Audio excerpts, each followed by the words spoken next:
Hello everyone, welcome to Smart Study. मेरा नाम है ज्योति और आज की क्लास का लेक्चर है हमारा प्यूरिटन एज, जो कि नेट के पॉइंट ऑफ व्यू से काफ़ी इम्पोर्टेंट है।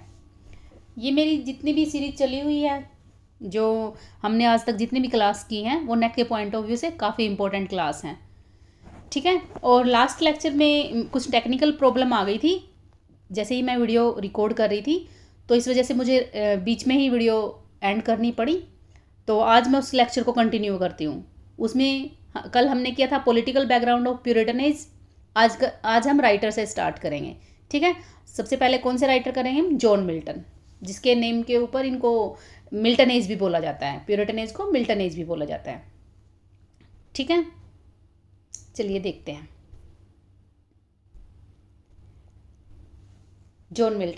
जॉन मिल्टन सबसे पहले इनका बर्थ और डेथ देखते हैं। He was born in 1608 and died in 74। मतलब कब इनका बर्थ होता है, कब इनकी डेथ होती है? 1608 में इनका बर्थ होता है, 1674 में इनकी डेथ होती है। ठीक है। इनके फादर कौन थे? एक लॉयर कम बैंकर थे। He was educated eight Paul school. Paul school में उनकी एजुकेशन है, मतलब स्कूलिंग कहाँ से है? पॉल स्कूल से। और जो कॉलेज है उनका क्राइस्ट कॉलेज कैम्ब्रिज में। ठीक है। ही वाज, उनको क्या बोला जाता था? Lady of Christ. उनको लेडी ऑफ क्राइस्ट भी बोला जाता था। और ये क्राइस्ट मतलब क्यों बोला जाता था? ये जो क्राइस्ट कॉलेज है ना, इनकी वजह से इनको लेडी ऑफ क्राइस्ट बोला जाता है। और जो इस टाइम पीरियड में जो इनका वर्क आता है, जो जिस टाइम ये कॉलेज में होते हैं उस टाइम ये एक वर्क लिखते हैं, ode on Christ nativity, published in 1629।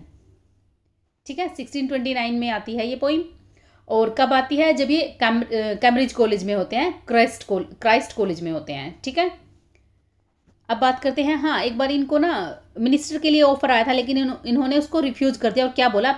It will be A mental slavery for me. ये मेंटल स्लेवरी की तरह होगा मेरे लिए। ठीक है। यहाँ से क्या इंपॉर्टेंट है?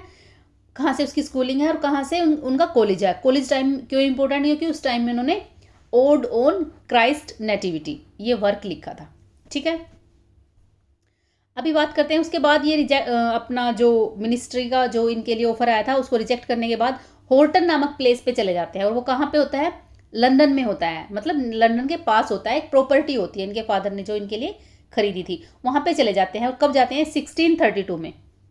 1632 में, एक मिनट, इसके नाम पे ही इनका जो होर्टन प्लेस है, इसके नाम पे इनका पीरियड में डिवाइड किए गए इनके वर्क। जो पहला पीरियड होता है, एक मिनट मैं पहले बता देती हूँ। जो पहला पीरियड होता है वो था कैम्ब्रिज पीरियड। कैम्ब्रिज पीरियड में कौन सा वर्क आता है इनका? Nativity ode. ठीक है। कौन सा पीरियड आता है? नेटिविटी ओड या फिर odd on Christ nativity. First period इनकी राइटिंग का है कैम्ब्रिज पीरियड। दूसरा आता है जब ये होर्टन एक प्लेस पे चले जाते हैं, वो होता है इनका होर्टन पीरियड। मतलब राइटिंग के पीरियड डिवाइड किए गए हैं, वहाँ पे इनके ये वर्क आते हैं। होर्टन पीरियड कब से कब तक, मतलब कब से कब तक चलता है? ये चलता है 1632 से लेकर 1638 तक। ठीक है। सॉरी। ठीक है। 1632 से 1638 तक इनका होर्टन पीरियड होता है। और होर्टन क्या है? एक प्लेस का नेम है जहाँ पे ये चले गए थे। और क्यों गए थे? ये थोड़ा अपने आप को टाइम देना चाहते थे और कुछ स्टडी करना चाहते थे। ठीक है। हार्ड वर्क किया इन्होंने काफ़ी वहाँ पे, मतलब स्टडी को लेके इन्होंने काफ़ी कुछ हार्ड वर्क किया। और 5 वर्क्स आए इनके उस टाइम पीरियड में इनके 5 वर्क्स आते हैं। टू ट्विन पोइम्स होती हैं, एक 2 मास्क होते हैं और एक एलिजी होती है। ठीक है। एक मिनट। हाँ, तो ट्विन पोइम्स कौन सी होती है? एल एलिग्रो एंड इल पेंसरो। ठीक है। ये अलग अलग पोइम है, लेकिन इन पोइम्स को ट्विन पोइम्स बोला जाता है। एल एलिग्रो का मतलब होता है हैप्पी मूड और इल पेंसरो का मतलब होता है सैड मूड। ठीक है। एक हैप्पी मूड है और एक सैड है। ठीक है। 2 मास्क हैं। और मास्क, सबसे पहले ये टर्म समझ लेते हैं। मास्क क्या है? ये लिखा हुआ है। मास्क क्या? एक टाइप ऑफ ड्रामा होता है। ठीक है। ड्रामा में क्या होता है? एक स्टोरी बताई जाती है ना करेक्टर्स के थ्रू। मतलब उसमें म्यूजिक भी होता है, डांसिंग भी होती है, एक्टिंग होती है। ठीक है। सब कुछ होता है और एक स्टोरी को बताया जाता है। ऐसे ही इसमें है, लेकिन डिफरेंस क्या है? इसमें डिफरेंस ये है, ये ना कोर्ट के लिए बनता था, मतलब कोर्ट में प्ले किया जाता था। इसकी परफॉर्मेंस कहाँ पे होती थी? कोर्ट क्या, किंग की जो कोर्ट होती थी, ठीक है, जहाँ पे किंग बैठते हैं ना, उनके मिनिस्टर्स वगैरह बैठते हैं, वहाँ पे इसकी परफॉर्मेंस होती थी। इस वजह से इसको मास्क बोला जाता है, अदरवाइज ये एक ड्रामा ही है, ठीक है। और वो 2 मास्क कौन से लिखते हैं? ये आर्केडस एंड कैमस, ठीक है। और एक एलिजी लिखते हैं। एलिजी क्या होता है? एक डेथ सॉन्ग होता है, ठीक है, किसी के डेथ के लिए लिखा जाता है। Lycidas, it was publish in 1637, 1637 में लिखते हैं ये जो हमारे राइटर हैं इसको। और एडवर्ड किंग है, उनकी डेथ पे लिखते हैं। आगे डिस्कस करेंगे इसको अच्छे से, ठीक है। इस हॉटन पीरियड, कैम्ब्रिज पीरियड में सिर्फ 1 वर्क आता है, हॉटन पीरियड में इसके 5 वर्क आते हैं, ठीक है। फिर आता है, ये क्या करते हैं, 1638 में ना इटली चले जाते हैं, यूरोप टूर के लिए निकल जाते हैं। वहाँ से ये इटली जाते हैं और वहाँ से ये इटली से सिसली के लिए जाने ही वाले होते हैं।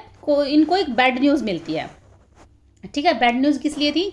इस टाइम ये 1638 है और हमारी सिविल वॉर चल रही थी ना उस टाइम पे, मतलब कब से कब तक होती है, कमेंट करो कमेंट बॉक्स में, ठीक है, कमेंट करो कब से कब तक चलती है।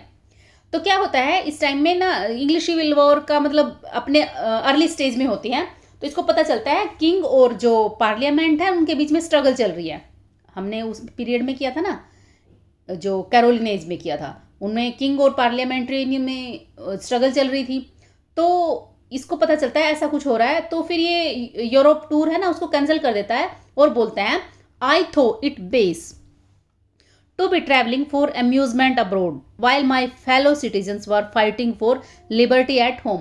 मतलब मेरे लिए ये गर्व की बात नहीं है, मेरे लिए ये गलत बात है कि मैं अपने अम्यूजमेंट के लिए, अपने एंटरटेनमेंट के लिए अब्रोड जाऊं और मेरे फेलो सिटीजन्स जो मेरे फ्रेंड्स हैं और मेरे जो फेलो सिटीजन्स मतलब मेरे जो साथी नागरिक हैं देश के, वो लिबर्टी के लिए फाइट करें, ठीक है। मतलब ये अपने जो यूरोप टूर को कैंसिल कर देता है और बोलता है कि इस टाइम मेरे लिए मेरे देश जाना ज़्यादा ज़रूरी है और अपने फेलो सिटीजन्स की हेल्प करना, ना कि मेरा पर्सनल अम्यूजमेंट इम्पोर्टेंट है, ठीक है।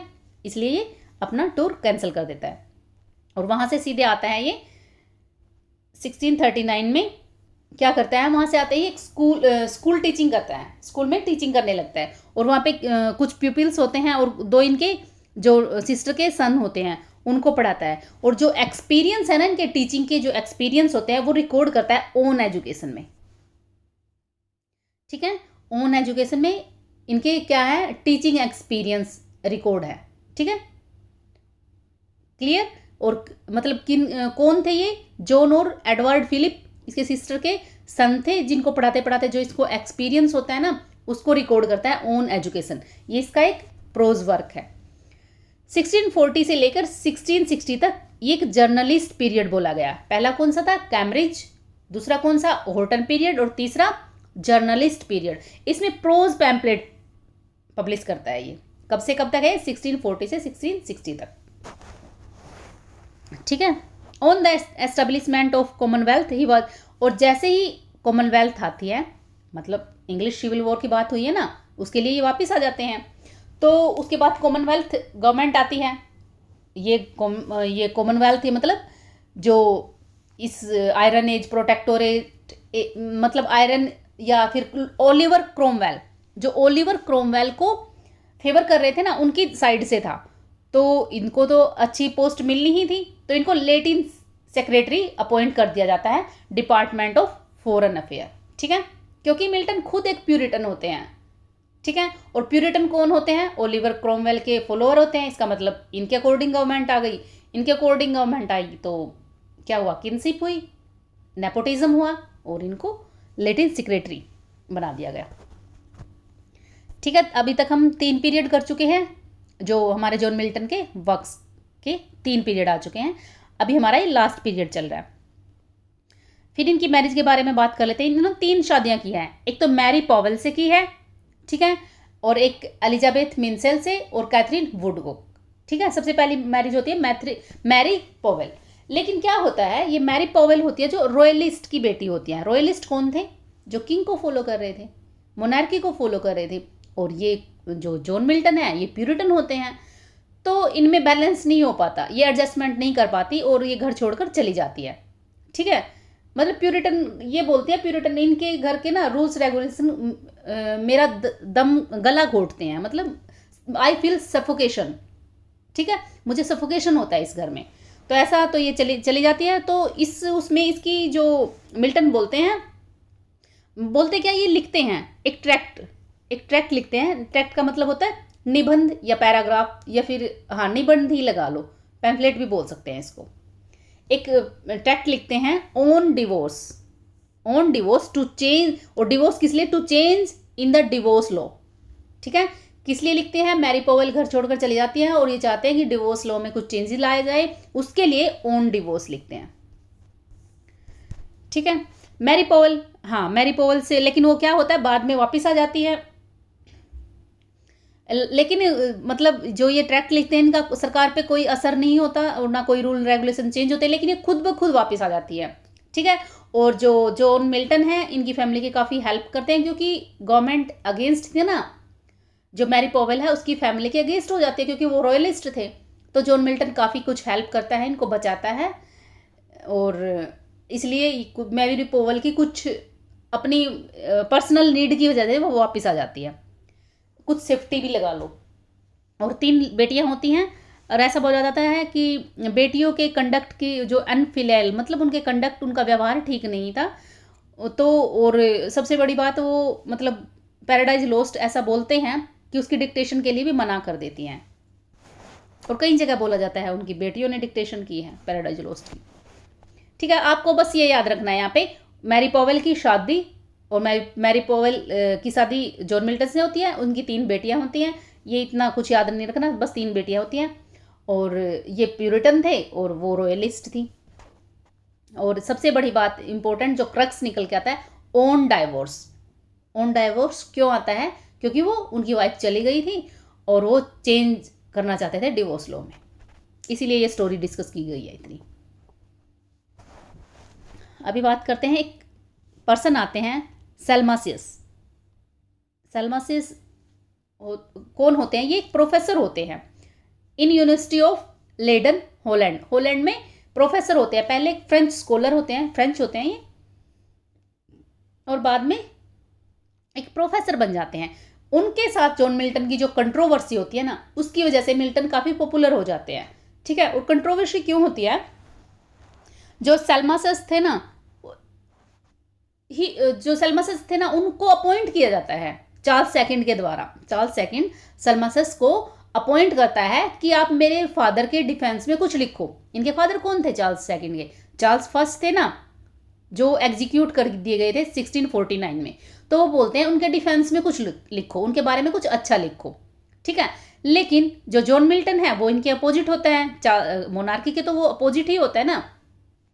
वो इसके रिप्लाई में, सेल्मासियस के रिप्लाई में लिखता है, एक वर्क आता है उनका, defence of English people, very very important, defence of English people work आता है। और क्यों आता है, इसके पीछे क्या बैकग्राउंड है, सेल्मासियस के साथ इनकी कंट्रोवर्सी। फिर 1652 में इनकी एक सोनेट आती है ऑन हिज ब्लाइंडनेस, और ये सोनेट नंबर 20 है। सोनेट नंबर कितनी है, 20 है। 1652 में कौन सी सोनेट आती है, ऑन हिज ब्लाइंडनेस। और फिर ये टाइम इंपॉर्टेंट नहीं है इतना, मतलब ऑन हिज ब्लाइंडनेस का इंपॉर्टेंट है, लेकिन कैथरीन वुड कुक आती है अब इनकी सेकंड वाइफ, उनके साथ शादी करते हैं, लेकिन वो जल्दी ही एक्सपायर हो जाते हैं विद इन फ्यू मंथ्स। और एक इनकी सोनेट आती है, उनकी सोनेट में एक लेट एस्पाउड सेंट्स, एक मिनट मैं रेज करती हूँ, लेट एस्पाउड सेंट, उनके बारे में बोलते हैं सोनेट में, ये सेंटेंस बोलते हैं लेट एस्पाउड सेंट। तो सोनेट में ये पूछा जाता है कि लेट एस्पाउड सेंट कौन थी, फर्स्ट वाइफ थी, सेकंड वाइफ थी या थर्ड, और सेकंड वाइफ थी कैथरीन वुड को, ये इसलिए इंपॉर्टेंट हो जाते हैं। और थर्ड वाइफ एलिजाबेथ मिंसल, मतलब तीसरी शादी की एलिजाबेथ मिंसल से होती है। क्लियर, चलिए आगे चलते हैं। इनके ब्रदर होते हैं क्रिस्टोफर मिल्टन, वो कैथोलिक होते हैं। ठीक है, और जॉन मिल्टन क्या है, खुद प्यूरिटन है, इनके ब्रदर कैथोलिक हैं, और इनकी वाइफ रॉयलिस्ट हैं। ठीक है, इसीलिए इनको डिस्कस किया गया है यहाँ पे, कुछ खास नहीं है। और वो एक जज थे in the reign of James second. कौन थे? क्रिस्टोफर मिल्टन, उनके ब्रदर। और जो जॉन मिल्टन है लास्ट में, पहले प्यूरिटन होते हैं, बाद में एरियन बन जाते हैं। एरियन कौन होते हैं? Who did not believe in the divinity of Christ. मतलब क्राइस्ट कोई डिवाइन मतलब डिवाइन फिगर नहीं है, वो तो एक पर्सन थे। मतलब वो डिविनिटी को रिजेक्ट कर देते हैं और एरियन बन जाते हैं लास्ट में। Name of religion. अभी ये मिल्टन का जो टाइम बताया था, जो जैसे मैंने अभी, ठीक है, इनके जो वर्क्स को डिवाइड किया गया 4 पीरियड में। कौन सा? कैम्ब्रिज है। टाइम इंपॉर्टेंट है इनका, याद रख लेना सबका। Cambridge, Horton period, journalist period और लास्ट पीरियड। ठीक है, आप यहाँ पे ये भी लिख सकते हो, यहाँ पे बस इतना ही लिखा हुआ है। कैम्ब्रिज पीरियड में कौन से वर्क आते हैं? कैम्ब्रिज में तो सिर्फ एक ही आता है ना, क्राइस्ट नेटिविटी। और हॉर्टन पीरियड में 5 वर्क आते हैं। 2 ट्विंस पोइम है, एल एलिग्रो, इल पेंसरो। 2 मास्क हैं, कौन से? आर्केडस एंड कैमस। और एक एलिजी है, कौन सी? लाइसिडस। ठीक है, वो हॉर्टन पीरियड में आता है। जर्नलिस्ट पीरियड में पैम्फलेट्स लिखते हैं, लाइक एक आता है ओन डाइवोर्स, ओन एजुकेशन, और एक एपिस्कोपल और एरियोफेजिटिका। वो आगे डिस्कस करूंगी, लेकिन यहाँ पे लिख लेना आप उसको। ठीक है, जर्नलिस्ट पीरियड में कौन से? Areopagitica, on divorce, on education, episcopal. अभी बात किया हमने जर्नलिस्ट पीरियड। लास्ट पीरियड में कौन से हैं? पैराडाइज लॉस्ट, पैराडाइज रीगेन और सैमसन एगोनिस्ट। ठीक है, चलिए अब इनके वर्क को 1 बाय 1 डिस्कस करते हैं डीपली। जो इनका जो पहला वर्क होता है कैम्ब्रिज पीरियड में, कौन सा होता है? Ode to nativity. उसको ओड टू नेटिविटी भी बोला जाता है, या ओड टू क्राइस्ट नेटिविटी, या फिर on the morning of Christ nativity. ठीक है, ऐसे भी बोला जाता है इनको। और ये क्या है? It was written in 1629 and published 1645। ठीक है, 29 में लिखी गई थी और 1645 में इसको पब्लिश किया गया। और ये किस मतलब इसमें ना क्रिस्ट की नेटिविटी, मतलब उनका बर्थ, उनका अवतार कैसे होता है इस दुनिया में, वो बताया गया है। मतलब क्राइस्ट कैसे जन्म लेते हैं संसार में, ये डिस्कस किया गया। बस इतना ही याद रखना। इसका राइटिंग टाइम, पब्लिकेशन और कब आती है, ये अर्लियर पोइम होती है, सबसे पहली पोइम होती है इनकी। और किस बारे में? इनके इनकारनेशन, उनका कैसे अवतार होता है। अभी ट्विंस पोइम के बारे में बात कर लेते हैं। वो जो मैंने बताया था उधर उतना ही है। L'Allegro means happy man, Il Penseroso means melancholic sad man या सैड मूड, कुछ भी आप बोल लो इसको। मतलब इल पेंसरो सैड मूड होता है यहाँ पे पोइट का, मतलब जो भी पोइट है, नरेटर है, स्पीकर है, उनका सैड मूड होता है। ये सैड थिंग के बारे में बात कर रहे हैं। एल एलिग्रो में हैप्पी मूड होता है और हैप्पी थिंग्स के बारे में बात कर रहे होते हैं। ठीक है, यहाँ से इतना ही। हाँ, बस ये पब्लिकेशन याद कर लेना इनकी। 1645 में पब्लिश होती है और लिखी जाती है 1632 में। दोनों पोइम 1632 में। अभी बात करते हैं इनका मास्क। एक आर्केडस था, एक कैमस ज़्यादा इंपॉर्टेंट है। ठीक है,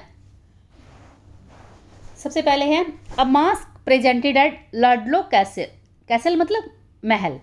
1634 में ये लडलो कैसल में परफॉर्मेंस हुई इसकी।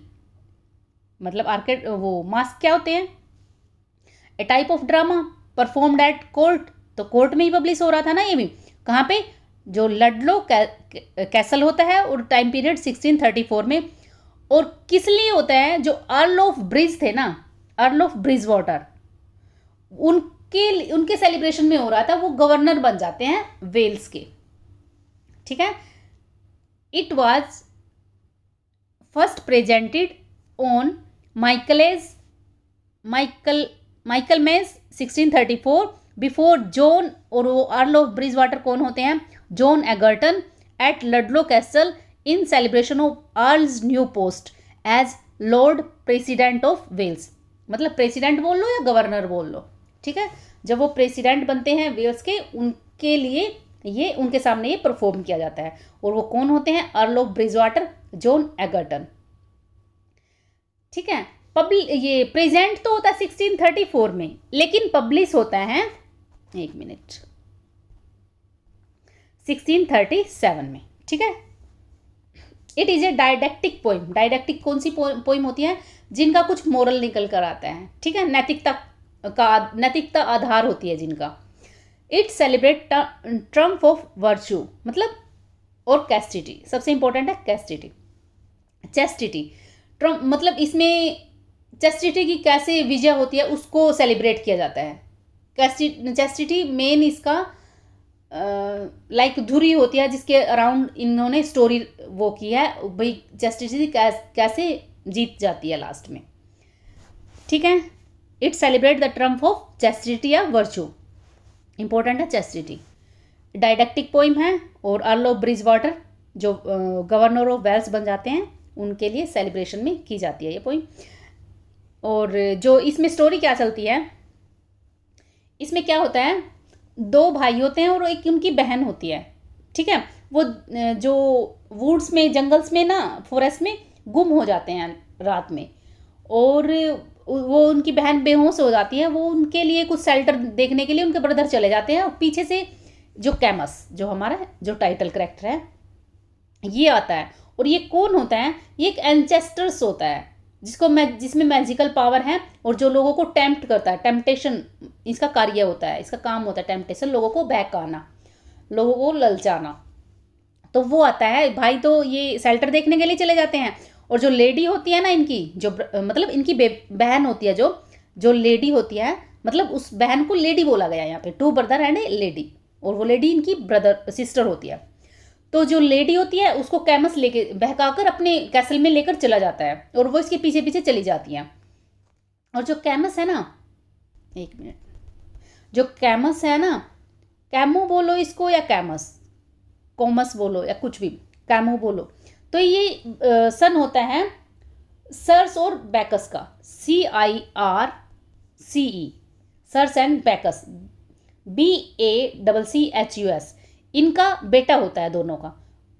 और सर्स कौन होती है? एंचेस्ट्रेस। बैकस गॉड ऑफ वाइन, मतलब दोनों करप्ट होते हैं। उनका बेटा होता है कैमस। वो भी अपनी जो सर्स है ना, इसकी मदर है, उनकी मदर एंचेस्टर है, तो ये कैमस भी एंचेस्टर होता है, लोगों को बहकाता है, ठीक है। ये लेडी को बहकाकर अपने कैसल में ले जाता है, और वहाँ पे ले जाकर ये इसके बहकावे में आ जाती है। और वहाँ पे एक चेयर होती है, वो चेयर थोड़ी होट होती है, और वहाँ पे बैठने के बाद में उठ नहीं पाती खुद से। और ये बार बार इसको क्या करता है बाद में, फिर कैमो बाद में क्या करता है, इसको ना सिड्यूस करने की कोशिश करता है। और लेकिन ये जो इसके पास पावर ऑफ चेस्टिटी है, मतलब ये चेस्टिटी है इसके पास, मतलब ये पवित्र है, और अपनी पवित्रता की रक्षा के लिए काफ़ी कुछ आर्ग्यूमेंट करती है उसके साथ। लेकिन जो कैमो अपनी तरफ से व्यू देता है, और जो लेडी है अपनी तरफ से व्यू देती है, दोनों की ऐसे डिबेट चलती रहती है।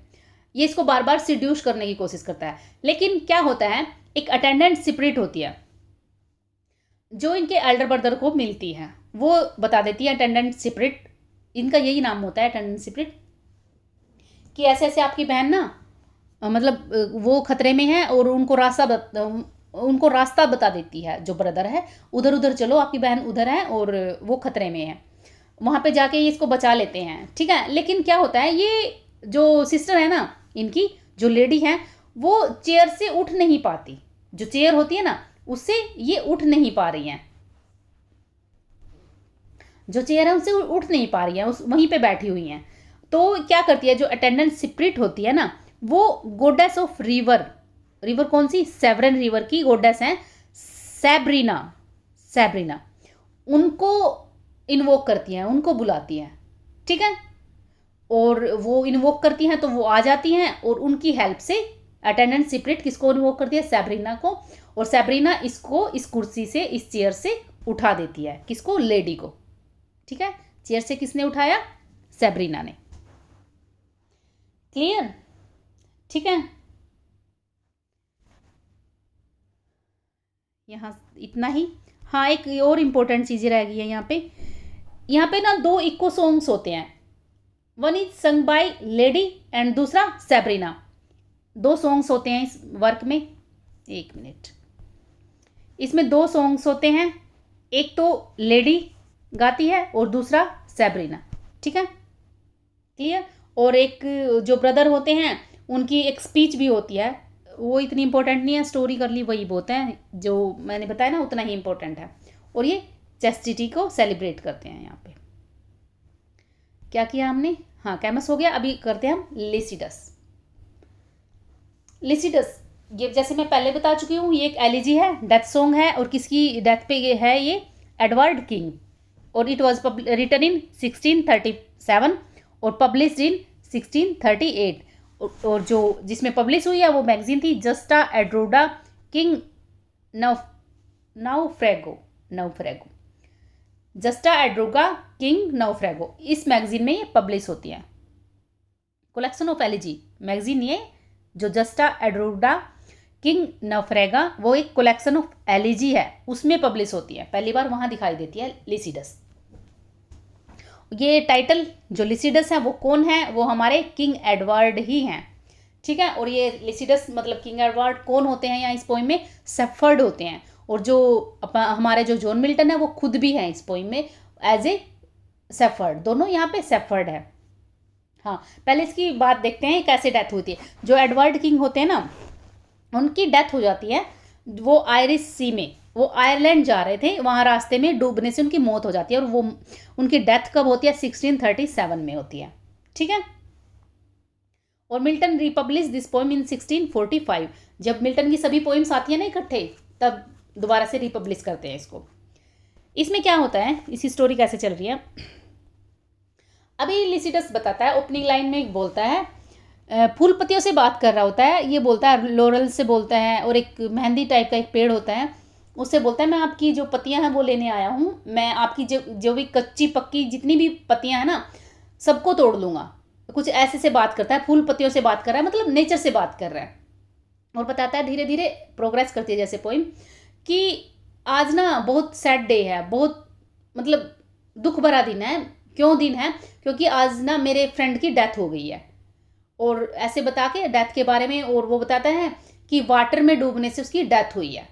और फिर बताता है हम दोनों फ्रेंड ना, जो हमारे जो लिसिडस और मैं, हम दोनों सेफर्ड थे, और हम यहाँ पे ना नेचर के पास यहाँ पे घूमते रहते थे। हम सुबह आ जाते और शाम को जाते, मतलब पूरा दिन हम यहीं पे बिताते। अपनी जो गोड्स हैं उनको लेकर आते, अपने एनिमल्स, सेफर्ड है ना ये, तो इनके एनिमल्स होते हैं, तो हम यहाँ पूरा दिन रहते और नेचर को देखते, नेचर की लैप में रहते। और जो लिसिडस सॉन्ग्स भी गाता, ठीक है, लिसिडस क्या करता, सॉन्ग्स भी गाता, और उनके सॉन्ग से सभी सारा जो नेचर है, नेचुरल एनवायरनमेंट है, वो प्रसन्न होता, सबको उसका सॉन्ग पसंद आता, चाहे वो एनिमल थे, चाहे वो नेचर थी, चाहे वो पेड़ पौधे थे, सबको उनका सॉन्ग पसंद आता। लेकिन फिर क्या बोलता है, इतना एक्सप्लेन करने के बाद ये बोलता है, लेकिन अब क्या करें, अब तो वो जा चुके हैं, उनकी तो डेथ हो चुकी है। फिर ये one by one procession of mourner होता है, मतलब मोर्नर अपना शोक व्यतीत करना, ठीक है। फिर ये शोक व्यतीत करते हैं अपना, और वन बाय वन जाते हैं, नेचर के पास जाते हैं, नीम्स के पास जाते हैं, जो गोडेस ऑफ रिवर होती हैं उनके पास जाते हैं, सबके पास जाते हैं, और सबसे बारी बारी पूछते हैं आप कहाँ थे उस टाइम जब उनकी डेथ होती है। वाटर से पूछते हैं, वाटर के गोडेस से, आप कहाँ थे उस टाइम जब उनकी डेथ होती है। नेचर से पूछते हैं, आपने क्यों नहीं देखा उनको डूबते हुए। ऐसे बात करते हैं। और लास्ट में मतलब एक बारी बीच में, सबसे लास्ट नहीं है, सेंट पीटर्स के पास जाते हैं ये, ठीक है। सेंट पीटर के पास जाते हैं, और पोइम में उनको बोला गया पायलट ऑफ गैलीलियन लेक, उनके पास जाते हैं, और उनके हाथ में दो की होती हैं, दो की जो दो चाबियां होती है, एक गोल्ड की होती है, एक आयरन की होती है। और जो अभी जो सेंट पीटर बोलते हैं, फिर अभी जॉन मिल्टन नहीं, जो हमारे सेफर्ड हैं जॉन मिल्टन ही हैं, वो पूछते हैं आपने क्यों नहीं देखा उनकी डेथ हुई, क्या आप क्या कर रहे थे। वो फिर मतलब ऐसे बातचीत चलती है। जो सेंट पीटर होते हैं ना, वो क्लर्जी पे अटैक करते हैं। फिर he talked about the corrupt clergy, उनके करप्शन के बारे में बात करते हैं। मतलब जॉन मिल्टन ने यहाँ पे क्लर्जी, जो ग्रुप ऑफ पादरी, जो पादरी लोगों का जो एक ग्रुप होता है ना, लाइक हमारे प्रीस्ट होते हैं, हमारे पुजारी होते हैं, उनके पादरी होते हैं, जो उनका ग्रुप है उनको क्लर्जी बोला है। तो वो जो क्लर्जी है उनको क्रिटिसाइज करने के लिए ये पोइम लिखी है, ठीक है। दो पर्पज हैं, एक तो क्लर्जी को क्रिटिसाइज किया है, और दूसरे हमारे एडवर्ड किंग, उनकी डेथ का रिकॉर्ड है, मतलब उनकी डेथ का सॉन्ग है ये, ठीक है। और वो बोलते हैं जो हमारे सेंट पीटर होते हैं, what a pity that a sincere and talented young man like King should die. वो बोलते हैं भाई कितनी दया की बात है कि एक जो किंग है वो चले गए हैं इतनी यंग एज में, और जो ये क्लर्जी है, जो ये मर्सिनरी वो होते हैं, मर्सिनरी वो होते हैं जो पैसे के लिए काम करते हैं, मतलब पूजा भक्ति से भगवान में उनका कोई ध्यान नहीं होता, वो सिर्फ पैसे के लिए काम करते हैं। और सैड थिंग क्या है, mercenary priest should creep introduced and climb into the fold, और वो मतलब ऊंचाइयां छुएंगे, वो जीवित रहेंगे, और वो जो इतने अच्छे इंसान है वो चले गए हैं, ऐसे बोलता है ये। लेकिन साथ में कौन बोल रहे हैं, सेंट पीटर, और साथ में क्या बोलता है सेंट पीटर बाद में, नो नो नेमेसिस क्या होता है, death and time, Nemesis is near at hand and will overtake them, और जो एंड टाइम नियर है, डेथ नियर है, उनका भी डेथ हो जाएगी, ऐसे बोलते हैं, ठीक है। तो बात क्या है, ये किसको सेलिब्रेट कर रहे हैं, जो सेलिब्रेट नहीं करते, ये डेथ सॉन्ग है, किसके लिए डेथ सॉन्ग है, एडवर्ड किंग के लिए है, जो 1637 में डेथ हो जाती है, और जो क्लर्जी पे भी अटैक है, किसके थ्रू अटैक करते हैं, सेंट पीटर के थ्रू अटैक कर रहे हैं, ठीक है। नेक्स्ट देखते हैं, एरोफेजिटिका सॉरी,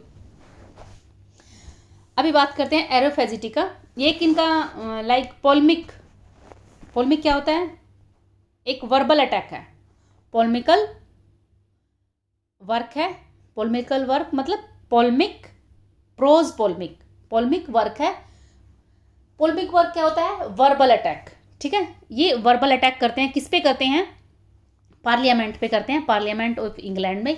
किसके लिए अटैक करते हैं, liberty of unlicensed printing press, मतलब 1634 में ना एक लाइसेंसिंग ऑर्डर आता है, लाइसेंस मतलब लाइसेंस के सामने ING लगा दो, लाइसेंसिंग ऑर्डर आता है 1634 में, उसके अगेंस्ट है ये। लाइसेंसिंग एक्ट में क्या होता है, ऑर्डर में क्या होता है, उसमें ना कुछ बुक्स और कुछ प्रिंटिंग प्रेस पे काफ़ी कुछ पाबंदियां लगा दी गई थी, भाई आप ये बुक पब्लिश नहीं हो सकती, वो बुक पब्लिश नहीं हो सकती, मतलब उनको पब्लिश होने से पहले ही उनको बैन कर देते हैं, ना कि पब्लिश होने के बाद। और कुछ जो प्रिंटिंग प्रेस है उनको बैन कर दिया गया था। तो जॉन मिल्टन है, ये इनका सबटाइटल है, यहाँ से लेकर यहाँ तक, यहाँ से लेके यहाँ तक, यहाँ से इनका जो मेन मोटिव है पता चल जाता है इस वर्क का। Speech of mister John Milton for the liberty of unlicensed printing to the parliament of England, parliament England के लिए एक वर्बल अटैक है ये, और किसके लिए, फ्रीडम ऑफ प्रेस के लिए। वो बोलते हैं जो ये सब कुछ बैन कर रखा है ना, जो इनकी जो फ्रीडम को लिमिट कर दिया है, इसको हटा दो, ठीक है। लेकिन इनके एफर्ट से कुछ नहीं होता, बाद में जाके जो लाइसेंसिंग जो ऑर्डर है वो फ्रीडम ऑफ प्रेस 1695 में आती है, 1643 में तो बैन हो जाती है, 1695 में वो उस बैन को हटा लेते हैं। और इसमें क्या बोलते हैं,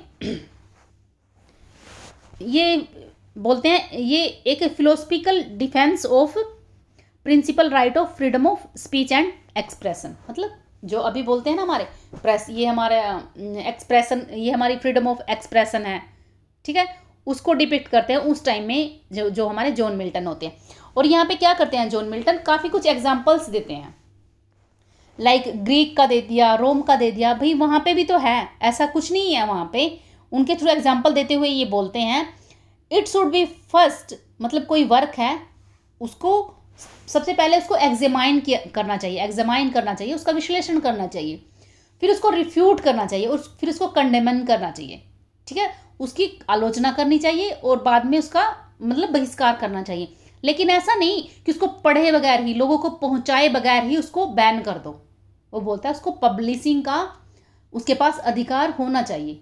वो क्या बोलता है, a work should be first examined, refuted and condemned, ठीक है, rather than prohibit before it express its idea, मतलब rather than prohibit before it express its idea, मतलब उससे पहले कि अपना आइडिया एक्सप्रेस करे उससे पहले इसको प्रोहिबिट कर दो, इस पर पाबंदियां लगा दो, ये ठीक नहीं है, ऐसा बोलता है। सॉरी, ठीक है, ऐसे बात करता है। और फिर ये एक कोटेशन, एक और बात बोलता है और फिर क्या बोलता है, एक मिनट, फिर ये क्या बोलता है, पार्लियामेंट को बोलता है to obey the voice of reason, मतलब वॉइस ऑफ रीजन, अपने दिमाग से काम करो, अपने दिमाग के अकॉर्डिंग, अपने रीजन के अकॉर्डिंग, अपने तर्क के अकॉर्डिंग उसकी बात सुनो। And to be willing to repeal an act, किसी भी एक्ट को रिपेल करने से पहले, रिपेल करने के लिए या उसको रिपेल करने से पहले अपने रीजन की वॉइस को सुनो। और बोलते हैं, ये जॉन मिल्टन होते हैं, ये बोलते हैं स्टेटस क्वा एंड वर्क बेस्ट, जो स्टेटस QUO क्वा ANT एंट, स्टेटस क्वा एंट वर्क द बेस्ट। स्टेटस क्वा एंट का मतलब होता है अ स्टेट एग्जिस्टिंग बिफोर वार, जो स्टेट थी बिफोर वॉर से पहले वो अच्छा काम कर रही थी। ठीक है, जो मैंने बोला है वो इंपॉर्टेंट है, यहाँ पे अपनी कॉपी में नोट डाउन कर लेना, स्टेटस क्वा एंट। और क्रक्स क्या है ये, it talked about the freedom of press, बस इतना ही। और इसका टाइम पीरियड है 1644। ठीक है, अभी बात करते हैं जॉन मिल्टन का paradise lost, very very important work, net के पॉइंट ऑफ व्यू से मस्ट रीड है। एक मिनट, एक एपिक है जो पैराडाइज लॉस्ट है, एपिक है, और हमारे लिटरेचर में ये first and last completed epic है। ठीक है, एपिक और भी हैं लेकिन वो कंप्लीटेड नहीं है, ये कंप्लीटेड है। It was written in blank verse, एक ब्लैंक वर्स में है, मतलब फ्री वर्स है, इसमें कोई राइम स्कीम्स नहीं है। 2 एडिशंस है इसकी, एक है 1667 में और दूसरी है 1674 में। 1667 में 10 बुक्स आती हैं और 1674 में 12 बुक आती हैं। ठीक है, कितनी बुक्स हुई इसमें, टोटल 12। और हर बुक के स्टार्टिंग में एक आर्ग्यूमेंट, एक ब्रीफ समरी होती है। ठीक है, 12 बुक्स हैं, हर बुक्स के जो स्टार्टिंग पॉइंट है वहां पे आर्ग्यूमेंट्स नाम से एक ब्रीफ समरी होती है। इसका सब्जेक्ट क्या है, fall of man and the temptation of Adam and ewe. जो फॉल ऑफ मैन क्यों हुआ है, जो एडम एंड ईव को की जो टेम्पटेशन होती है, इनको टेम्प्ट कौन करता है, इनको कौन ललचाता है, सैटन। ठीक है, जो पैराडाइज लॉस्ट का हीरो भी बोला गया, वो इसको टेम्प्ट करते हैं एडम एंड ईव को, और उनकी वजह से, उसके टेम्पटेशन की वजह से वो फ्रूट ऑफ नॉलेज चख लेते हैं, जिसकी वजह से फॉल ऑफ मैन होता है। ये क्या है, इसका सब्जेक्ट है इस वर्क का। और जो इसकी थीम है, to justifying the ways of God to man, very very important, subject भी इंपॉर्टेंट है और थीम भी। थीम क्या है, to justify the ways of God to man. Clear, यहाँ से इतना ही। 2 एडिशंस हैं, कब कब पब्लिश हुई हैं, 1667 में, 1674 में। पहले एडिशन में 10 बुक्स आती हैं, सेकंड में 12 बुक्स आती हैं। ठीक है, अभी इसकी स्टोरी देखते हैं कैसे चलती है।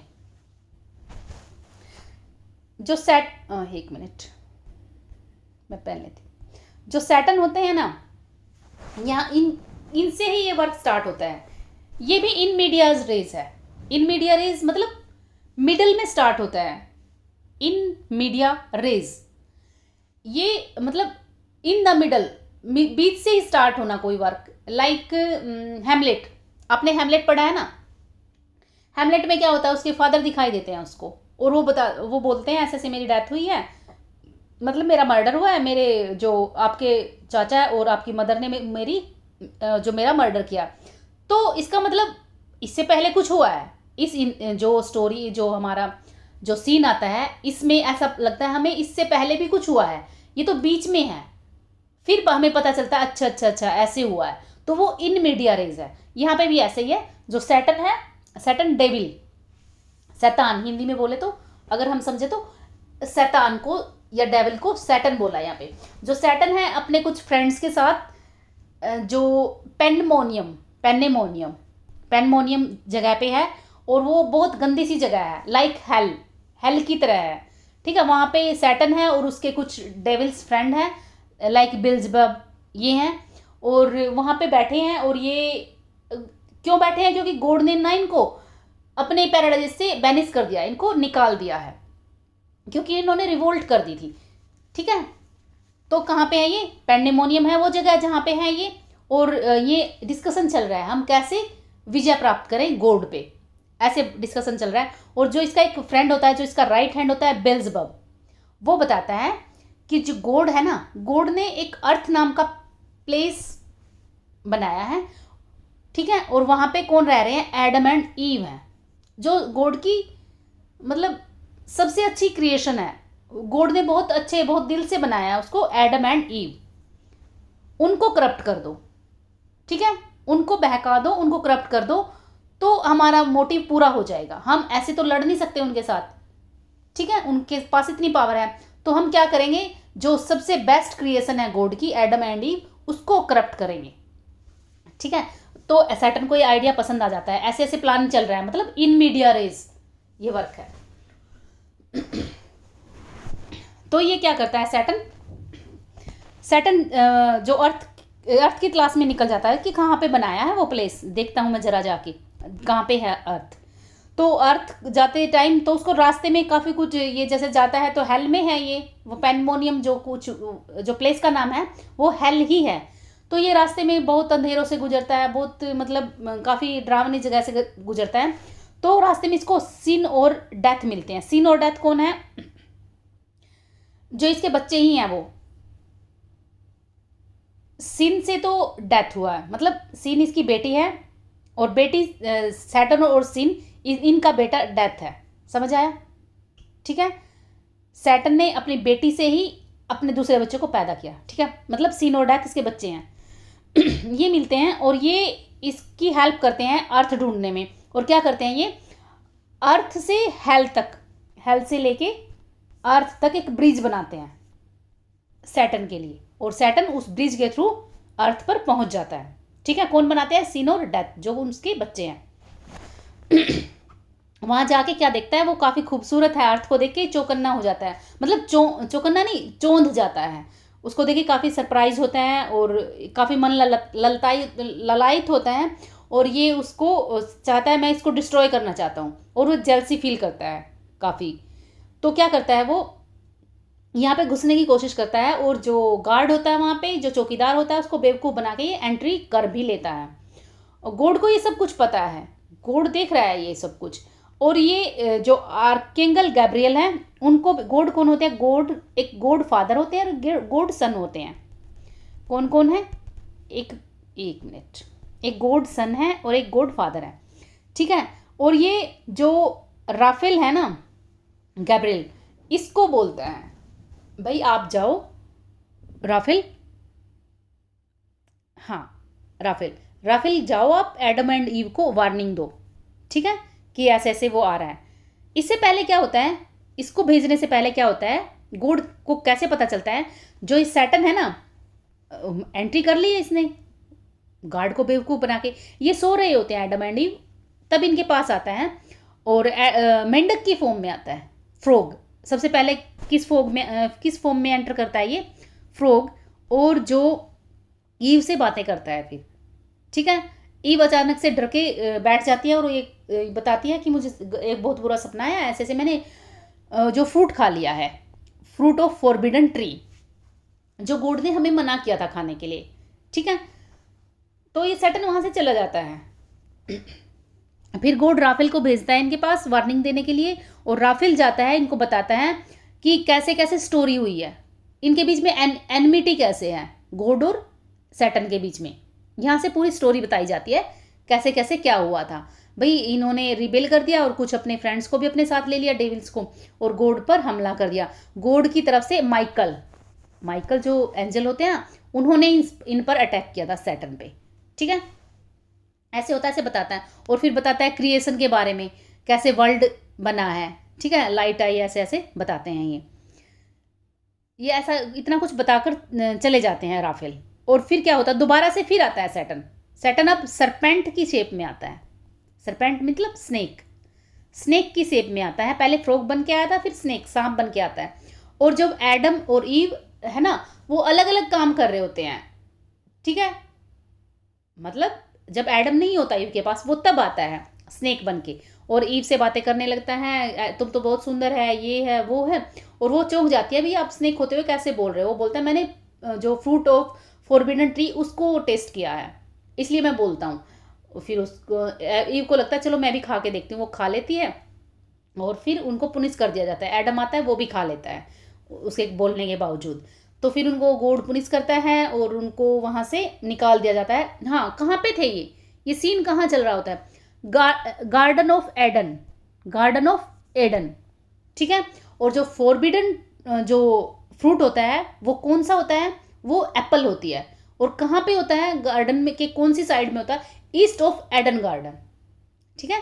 वहाँ पे वो फॉरबिडन ट्री होता है जहाँ पे ये खा लेते हैं और इनको अपनी अवस्था का पता चल जाता है, क्योंकि इन्होंने कपड़े वगैरह नहीं पहने होते। सबसे पहला काम ये अपने जो शरीर को ढकने का काम करते हैं, ठीक है, लीव्स के थ्रू। ऐसा होता है, गॉड इनको पुनिश कर देता है और ये सैटर्न को पुनिश करता है, भाई आप हमेशा सांप की फॉर्म में रहोगे और रेंगते ही रहोगे। और जो एडम को पुनिश करता है, आप 2 वक्त की रोटियों के लिए मेहनत करते रहोगे। और ईव को लेबर पेन, इसके भाई आपको लेबर पेन होगा, ये आपकी पुनिशमेंट है, ऐसे बोलते हैं, ठीक है। और लास्ट में जो माइकल था, जो गॉड की तरफ से झगड़ा कर रहा होता है, मतलब झगड़ा नहीं, उन पर अटैक करता है सैटर्न पे, वो माइकल लास्ट में इनको फ्यूचर सीन दिखाते हैं। जब इनको पश्चाताप होता है ना, हाँ हमने गलती कर दिया है एडम और ईव को, तो ये इनको फ्यूचर सीन दिखाते हैं कि तुम्हारे साथ क्या क्या होने वाला है। तो ये गॉड से माफ़ी मांगते हैं एडम एंड ईव, और फिर भी लेकिन इनको निकाल दिया जाता है। और फॉल ऑफ मैन, ये होता है फॉल ऑफ मैन। कहाँ से? मतलब इनका पैराडाइज लॉस्ट हो जाता है। अभी सैटर्न, हाँ एक सैटर्न के बारे में इंपॉर्टेंट चीज़ है, इनको हीरो बोला गया है। मतलब ये जो सैटर्न है ना, मिल्टन के हीरो हैं इस वर्क में। और जो विलियम ब्लेक हमारे एक रोमांटिक राइटर हैं, वो बोलते हैं अपने एक वर्क में, वो बोलते हैं marriage of heaven and hell. William Blake का एक वर्क है मैरिज ऑफ हेवन हेल। वो बोलते हैं कि जॉन मिल्टन ने ना चाहते हुए भी सैटर्न को हीरो बना दिया। मतलब उनको पता ही नहीं चला कि कब वो सैटर्न को हीरो बना गए। क्यों? क्योंकि कुछ कोटेशंस इतनी इंपॉर्टेंट हैं जो बहुत अच्छी हैं, और वो सैटर्न ने बोली हैं सभी। वो देख लेना, वो याद कर लेना। चलो मैं एक बार पढ़ देती हूँ इसको। The mind is its own place and in itself can make a heaven of hell, a hell of heaven. मतलब दिमाग से हम कुछ भी बना सकते हैं। हेवन को हेल और हेल को हेवन। मतलब खुशी हमारी सोच पर निर्भर है, ठीक है। और दूसरी quotation, better to reign in hell than to serve in heaven. मतलब हेल में राज करना अच्छा है, ना कि हेवन में किसी के नीचे काम करना, उसमें सेवा करना किसी की, ठीक है। सैटर्न बोल रहा है ये बातें। अवेक अराइज एंड बी, और बी फॉर एवर फॉलन, ठीक है। All is not lost, the unconquerable will and study of revenge, immortal hate and the courage never to submit or yield.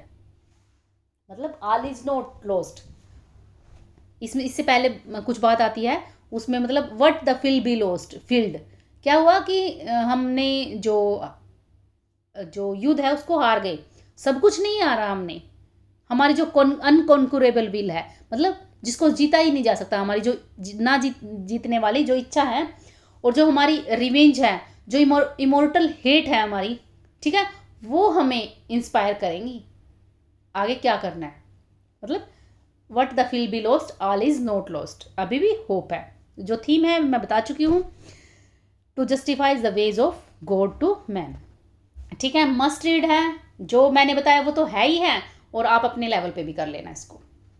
अभी बात करते हैं जो पैराडाइज रीगेन, अभी बात की थी हमने पैराडाइज लॉस्ट। एक मिनट, हाँ। तो ये जो इनके एक फ्रेंड होते हैं टॉमस एलवुड, कौन होते हैं? टॉमस एलवुड होते हैं। वो बोलते हैं भाई आपने पैराडाइज लोस्ट के बारे में तो बता दिया, पैराडाइज कैसे लोस्ट हुआ, लेकिन उसके रीगेंड के बारे में भी तो लिखो कुछ, ठीक है। वो बोलते हैं इनको, उनकी सजेशन पे ये पैराडाइज रीगेन आता है। इट वॉज पब्लिश इन 1671 में, और उसी वॉल्यूम में पब्लिश होती है जिसमें एक और वर्क होता है इनका, सैमसन एगोनिस्ट, ठीक है। एक क्लोजेस्ट ड्रामा है, वो आगे डिस्कस करेंगे किस वर्क के साथ आता है ये, और सेम है, मतलब एक ही वॉल्यूम में पब्लिश हुए तो इनका पब्लिकेशन भी सेम है, ठीक है। सैमसन एगोनिस्ट और पैराडाइज लॉस्ट पब्लिश इन 1671, ठीक है। इसमें 4 बुक्स हैं और कुछ इतना इंपॉर्टेंट नहीं है, थॉमस एलवुड के कहने पर इन्होंने इसको लिखा था। और यहाँ पे क्रिस्ट हीरो है, बस ये याद रखना, मतलब यहाँ पे कौन है, क्राइस्ट, क्राइस्ट यहाँ पे हीरो है, वहाँ पे कौन थे, सैटर्न थे। और it is also in blank verse, Paradise Lost भी ब्लैंक वर्स में है, और ये भी, और लाइसिडस भी ब्लैंक वर्स में है। सॉरी, शायद लिसिडस ब्लैंक वर्स में नहीं है, थोड़ा सा कंफ्यूजन हो गया यहाँ पे, थोड़ा सा। आप लिसिडस को छोड़ देना, जो अपना व्हाट्सएप ग्रुप है वहाँ पे डिस्कस कर दूंगी मैं, इसको दोबारा से बता दूंगी, ठीक है। चलिए, अब हमारा जो लास्ट वर्क है सैमसन एगोनिस्ट, जिसके बारे में मैंने बात की अभी। एक मिनट, सॉरी। हाँ, सैमसन एगोनिस्ट क्या होता है, ये भी it was also started in medias res, जो मैंने उसकी बात की थी ना हमारे पैराडाइज लॉस्ट में, वो है ये इन मीडिया रेज, ये भी ऐसे ही स्टार्ट होता है। क्या हो रखा है इसमें, जो सैमसन है ना, जो हीरो हैं, एक इजराइल हीरो है, इजराइल के हीरो हैं, इजराइलिट वो हीरो हैं, और इनको कैप्चर कर लिया है फिलिस्तीन ने, ठीक है। उन्होंने कैप्चर कर लिया है और इसको ब्लाइंड बना दिया है, इसको अंधा कर दिया है, इसके बाल काट दिए हैं, इसकी आंखें निकाल ली हैं, ठीक है, ऐसा है। तो इससे पहले भी स्टोरी रही होगी कुछ, ठीक है। इससे पहले स्टोरी क्या होती है वो डिस्कस करते हैं। क्या बात, पहले इंपॉर्टेंट पॉइंट नोट कीजिए, यहाँ पे क्या रहते हैं, सैमसन एक इजराइल हीरो है, और हाँ, एक वर्क आता है एल्डस हक्सले।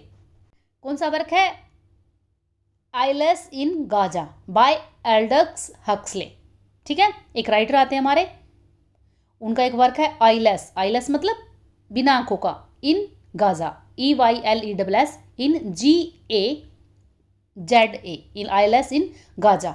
इनका वर्क है जो बेस्ड है कहाँ पे, इसी वर्क पे बेस्ड है, यहाँ से उन्होंने टाइटल उठाया, ठीक है। तो क्या होता है, इनको ब्लाइंड बना दिया गया। और एक, हाँ, एक इंपॉर्टेंट है, ये जो सैमसन है एथलीट हैं, रेसलर हैं, ठीक है। तो इसमें स्टोरी क्या चल रही होती है, इनकी एक वाइफ होती है, इनका जो पावर होती है ना इनके हेयर्स में होती है, और जो वाइफ कौन होती है, डेलिया, वो इनके हेयर्स कट कर देती है और इनकी पावर में कमी आ जाती है। और ये फिलिस्तीन है जो इनको प्रिजनर बना लेते हैं, ठीक है। वहाँ पे प्रिजनर हैं, तो फिर जहाँ पे प्रिजन में है, इनके फादर हैं एक मैनोआ इनके फादर हैं। वो इनसे मिलने के लिए जाते हैं और बोलते हैं मेरे पास थोड़ा बहुत पैसा है, मैं आपको फ्री करवा लूँगा। लेकिन ये सैमसन को अच्छा नहीं लगता, जो एथलीट है वो नहीं अच्छा लगता, और शायद वो हो भी नहीं पाता ऐसा कुछ। फिर क्या होता है, डेलिया आती है इनसे मिलने। फिर एक हरप्पा ऑफ गैथ, एक जियांट आते हैं जो फिलिस्तीन ही होते हैं, वो इनको मतलब बैटल के लिए बोलते हैं, मेरे साथ युद्ध करो, लेकिन ये इनको ऐसे ही इनका मजाक बना के भगा देता है।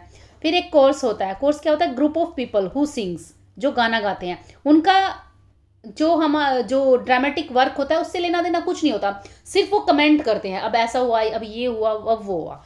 कोर्स वो होता है, कोर्स बोलो या चोरस, वो होता है, ठीक है। यहाँ पे चोरस आता है और वो बताता है कैसे कैसे डेवलपमेंट हो रही है, ऐसा ऐसा हो रहा है। और एक मैसेंजर होते हैं जो लास्ट में बताते हैं सैमसन के बारे में, ठीक है। वो बताते हैं कि बिल्कुल लास्ट में जो सीन बताया जाता है मैसेंजर के थ्रू बताया जाता है, मतलब कोई ड्रामेटिक ऐसी कुछ वो नहीं होता, दिखाया नहीं जाता, बस वो बताता है सैमसन ने ना जो टेम्पल है जहाँ पे उसको बांधा गया था वो गिरा दिया है, और वो उन फिलिस्तीन के साथ खुद भी मर गया है, ऐसे होता है, ठीक है। तो सैमसन कौन है, एक ब्लाइंड पर्सन है, नहीं, पहले तो वो एथलीट है या फिर रेसलर हैं, उनको ब्लाइंड कर दिया है किन्होंने, फिलिस्तीन ने, और वो उनकी प्रिजन में है, और उनकी वाइफ डेलिया होती है, फादर मैनोआ होते हैं, हरप्पा होता है, कोरस, और एक मैसेंजर होता है। स्टोरी आपने देख लिया। हाँ, इंपॉर्टेंट है, एक ट्रैगिक क्लोजेस्ट ड्रामा है, ट्रैगिक, ट्रैगिक तो मतलब ट्रेजेडी हुई है उसके साथ, बुरा ही हो रहा है, उसकी आंखें निकाल ली, उसकी हेयर्स काट दिए, लास्ट में उसकी डेथ होगी। लेकिन क्लोजेस्ट ड्रामा एक हमने आज किया, कौन सा, मास्क्यो, वो कोर्ट में प्ले होता है, वो भी ड्रामा।